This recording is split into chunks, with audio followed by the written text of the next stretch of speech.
নমস্কার, আমি doctor Suparna Banerjee, infertility specialist and gynaecologist. আজকে একটা টপিক নিয়ে ডিসকাস করছি, পলিসিস্টিক ওভারিয়ান ডিজিজ আর তার ডায়েট। এটা একটা ভীষণ কমন প্রবলেম। আমরা যারা গাইনোকোলজিস্ট প্র্যাকটিস করি আমরা সবাই জানি আমাদের কাছে যে পেশেন্টরা আসে পলিসিস্টিক ওভারি ডিজিজ বা পলিসিস্টিক ওভারি সিনড্রোম এখন এত বেড়ে গেছে, যে কোনো বয়সে তারা প্রেজেন্ট করে আমাদের কাছে। বাচ্চা মেয়েরাও যেমন আসে এবং প্রেগনেন্সি চাইছে, হচ্ছে না, পিরিয়ডে গোলমাল এরকম নিয়ে মিডিল এজের যারা in their 20s R 30s আসে, আবার লেট এজেও অনেকেই প্রেজেন্ট করেন। এগেন সেখানে ইনফার্টিলিটি এবং পিরিয়ড প্রবলেম নিয়ে আসে। তো PCOS from in the reproductive life, মানে প্রথমে মেনার্কি থেকে মেনোপজের মধ্যে যে কোনো সময় মানুষকে বিপদে ফেলতে পারে, মহিলাদের বিপদে ফেলতে পারে। তো পলিসিস্টিক ওভারি, আমি সবাইকে বলি, it is a lifestyle disorder. তো পলিসিস্টিক ওভারি শুধুমাত্র আমরা এটা ওষুধ দিয়ে ঠিক করব তা না, এখানে ওয়েট মেনটেনেন্স একটা বিরাট বড় ব্যাপার। এবং সবসময় একটা মন্ত্র হচ্ছে লো কার্বোহাইড্রেট ডায়েট বা শর্করা খাবারের মাত্রা কমাতে হবে। এটাই হচ্ছে পলিসিস্টিক ওভারির মন্ত্র। কেন না, পলিসিস্টিক ওভারিতে যে হরমোনটা মেনলি ঝামেলায় ফেলে সেটার নাম হচ্ছে ইনসুলিন। আমরা সবাই জানি ইনসুলিন ডায়াবেটিসের সাথে রিলেটেড। তো এই হরমোনটা আমাদের শর্করা খাদ্য মেটাবলিজমে হেল্প করে। তো এই হরমোনটা যখন অ্যাট এ ফল্ট, তখন আমরা যখন শর্করা খাদ্য খাবো বা কার্বোহাইড্রেট খাবো, সেইটা মেটাবলিজম ঠিক মতো হবে না। তার জন্য কি হবে, সেটা আমাদের বডির ফ্যাট কন্টেন্ট বাড়াবে। এবং বাজে কার্বোহাইড্রেট খেলে, রিফাইন্ড কার্বোহাইড্রেট খেলে কি হচ্ছে না, সেটা আমাদের ফ্যাটই বাড়াচ্ছে, কিন্তু এছাড়া আর কোনো হেল্প হচ্ছে না। কার্বোহাইড্রেটের মেন বৈশিষ্ট্য, আমরা কেন কার্বোহাইড্রেট খাই বা কার্বোহাইড্রেট আমাদের, ধরুন ইন্ডিয়ান ডায়েটে 60-70% কার্বোহাইড্রেট। এর হিস্ট্রিটা যদি আমরা বুঝি, কার্বোহাইড্রেট ইজ নট ব্যাড আমি বলবো, কারণ কার্বোহাইড্রেট হচ্ছে খেটে খাওয়া মানুষের মেন খাবার। তাদের জন্য, মানে আমরা যদি আমাদের এশিয়ানদের লাইফস্টাইল দেখি, অ্যানশিয়েন্ট লাইফস্টাইল, আমরা অনেক এখন যা করছি, অনেক সেডেন্টারি লাইফ লিড করছি। আগে কিন্তু আমাদের পূর্বপুরুষরা অনেক বেশি খাটতো, ঠিক আছে। এই ওয়েস্ট বেঙ্গলকে ধরুন, এটা কৃষি প্রধান দেশ, ঠিক আছে। তো সেখানে লোকে চাষবাস করতো, হাঁটাহাঁটি করতো। এখন আমাদের লাইফস্টাইল বদলে গেছে, শহরে থাকছি, হাঁটাহাঁটি সিন নেই, বাচ্চারাও স্কুলে খেলাধুলা সেরকম করে না, সবাই পড়াশোনা করছে এবং বসে বসে সমস্ত কাজ করছে। বাড়িতেও কাজের লোক আছে, বেশিরভাগ লোকই বেশি কায়িক পরিশ্রমের কাজ করে না, ঠিক আছে। তো এবার তাতে অ্যাজ এ রেজাল্ট কি হচ্ছে, আমরা যদি ডায়েটটা আগের মতো আমাদের পূর্বপুরুষ যা খেত তাই খাই, বা ওয়েস্টার্ন লাইফস্টাইল ধরে তাদের আবার ব্যাড ফ্যাট গুলো এবং ব্যাড কার্বোহাইড্রেট গুলো খেতে শুরু করি, তার ব্যাড এফেক্টটা আমাদের শরীরে হবে।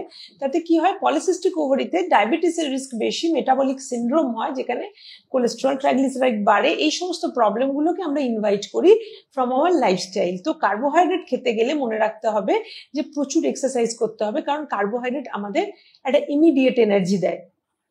সেই এনার্জিটাকে যদি আমরা ইউটিলাইজ করি, প্রচুর খাটাখাটি করলাম, লাভঝাপ করলাম, কার্বোহাইড্রেটটা আমার মেটাবলাইজম হয়ে গেল। সেই জন্য যেমন যদি এটা মাছের চাষি যারা আছে বা যারা ডেলি ওয়েজ ওয়ার্কার, তারা প্রচুর ভাত খাচ্ছে, মুড়ি খাচ্ছে, আলু খাচ্ছে, ডাজ নট ম্যাটার, প্রচুর কার্বোহাইড্রেট খাচ্ছে, বাট সেগুলো তাদের জন্য ক্ষতিকর না, কারণ সেটা ইউটিলাইজ করছে, সে কায়িক পরিশ্রম করছে। কিন্তু একটা সেডেন্টারি লাইফে আমরা যদি সেই রকম কার্বোহাইড্রেট খাই, আমি তো সেটা ইউটিলাইজ করতে পারবো না, কারণ আমি অত কাজ করবো না। তাহলে কি হবে, দ্যাট কনভার্টস ইনটু ফ্যাট, এবং সেটাই হচ্ছে সমস্ত কিছুর মূল প্রবলেমের শুরু সেখানে। হ্যাঁ, ওয়েট গেইন হবে, তার থেকে পলিসিস্টিক ওভারি আরো ওয়ার্স হবে। এটার নামটা পলিসিস্টিক ওভারি, ওভারির প্রবলেম, কিন্তু এটা একটা বড় মেটাবলিক প্রবলেম। শুধুমাত্র ওভারিতেই সীমিত থাকে না প্রবলেমটা। Diabetes, high cholesterol, triglyceride, blood pressure alteration, heart disease, সমস্ত কিছু, তার মানে একটা মানুষের সুস্থ থাকতে গেলে যা যা দরকার তার পরিপন্থী হচ্ছে। তো সেই জন্য আমাদের ডায়েট এবং এক্সারসাইজ, এটা লাইফস্টাইল ডিজিজ, ডায়েট এবং এক্সারসাইজের একটা সন্তুলন বা ব্যালেন্স রাখতে হবে। তো কার্বোহাইড্রেটের মধ্যে কি কার্বোহাইড্রেট খেতে হবে, যেগুলো হাই ফাইবার কার্বোহাইড্রেট। আমরা ফ্যাটও খেতে পারি, good fat, high fibre carbohydrate, এগুলো খেতে হবে। রিফাইন্ড কার্বোহাইড্রেট গুলো খেলে হবে না। তো কি খেতে হতে পারে, যে দেখতে হবে আমাদের ডায়েটে আমরা কোথায় কোথায় রিফাইন্ড কার্বোহাইড্রেট বাদ দিতে পারি। তেমনি সেটা হচ্ছে, ফার্স্ট থিং হচ্ছে ময়দা এবং ময়দা রিলেটেড যত জিনিসপত্র আছে, সেটা বিস্কুট, কেক, প্যাস্ট্রি, এই টাইপের খাবার হতে পারে, অথবা পাউরুটি হতে পারে, যেটা কোয়াইট হার্মলেস, যে কোনো বাঙালি বাড়িতে ব্রেকফাস্টে অনেকে খেয়েই থাকি আমরা। তো এগুলো, তাছাড়া মুড়ি, ভাতও খাবো, মুড়িও খাবো, সব একসাথে কার্বোহাইড্রেট এতগুলো খেলে সেডেন্টারি লাইফে মুশকিল হয়। সেই জন্য আমি পেশেন্টদের কি বলি, যে তুমি যদি ভাত খাও, আমি ভাত খেতে মানা করছি না, অ্যামাউন্টটা রেস্ট্রিকশন করা উচিত।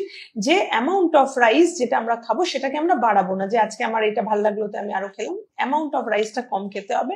আর কি কি করতে হবে, স্মল মিল করতে হবে, মেনলি ফ্রুট বেসড ডায়েট, ডাল বেসড ডায়েট, এগুলো পলিসিস্টিক ওভারির জন্য খুব হেল্পফুল। কারণ এগুলো যেমন ডাল, যে কোনো ডাল বা লেগিউমস যাকে বলি আমরা, অনেক রকমের ডাল আছে, তো এই ডালগুলোকে এক্সপ্লোর করা উচিত। এগুলোকে আমরা যদি নর্মাল রান্না করি, যেমন ডাল রান্না করতে একটা হচ্ছে বেশি কিছু তেল লাগে না, শুধু আমি বলি ফোড়ন দিতে যেটুকু তেল লাগে, আর বাকি তো ডালটা সিদ্ধ হয়। তো এই রান্নাটাতে কম তেলে রান্না হলো, এবং ডালটার হচ্ছে প্রোটিন ভ্যালু আছে, ফাইবার ভ্যালু খুব ভালো, এবং তার সাথে অনেক কিছু মিনারেলস ও আমরা ডাল থেকে পাচ্ছি। এবার সেইটা হচ্ছে স্টেপল ডায়েটে রাখতে পারি। আমার খিদে পেলে ডাল খেতে পারি, ডাল মানে ডাল জাতীয় শস্য আর কি, হ্যাঁ, যেগুলো পালসেস বলতে পারি, সেটা খেতে পারি, বা লেগিউমস। আর হচ্ছে ফ্রুটস অ্যান্ড ভেজিটেবলস এর মধ্যে অ্যাকর্ডিং টু ইয়োর চয়েস, যদি বেশ কয়েকটা ফ্রুটস আমরা কম্বিনেশন খাই, that can give you a good boost to your health. তো তার মধ্যে আমাদের হাতের কাছে, আমি কোনো ফ্যান্সি ফুড খেতে বলছি না, যেগুলো হাতের কাছে অ্যাভেলেবল সেগুলো আমরা খেতে পারি।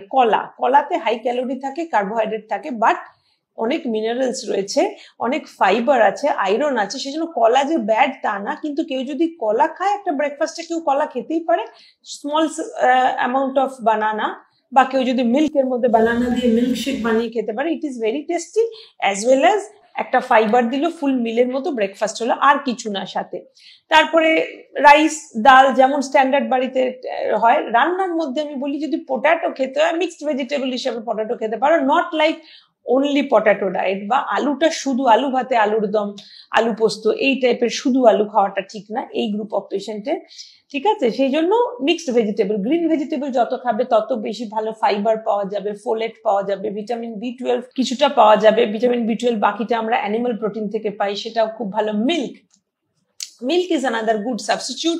মিল্ক অ্যান্ড মিল্ক প্রোডাক্ট, যেগুলো ফুল ফ্যাট মিল্কও যদি খাওয়া যায়, সেটাও কিন্তু যদি সামান্য অল্প পরিমাণে আমরা খাই, সেটা কিন্তু বিশাল ক্ষতি করে না। Milk fat is good fat, and সেটাতে আবার অনেক ভিটামিনও থাকছে, যেগুলো vitamin absorption, fat soluble vitamin অ্যাবজর্পশনও হেল্প করছে।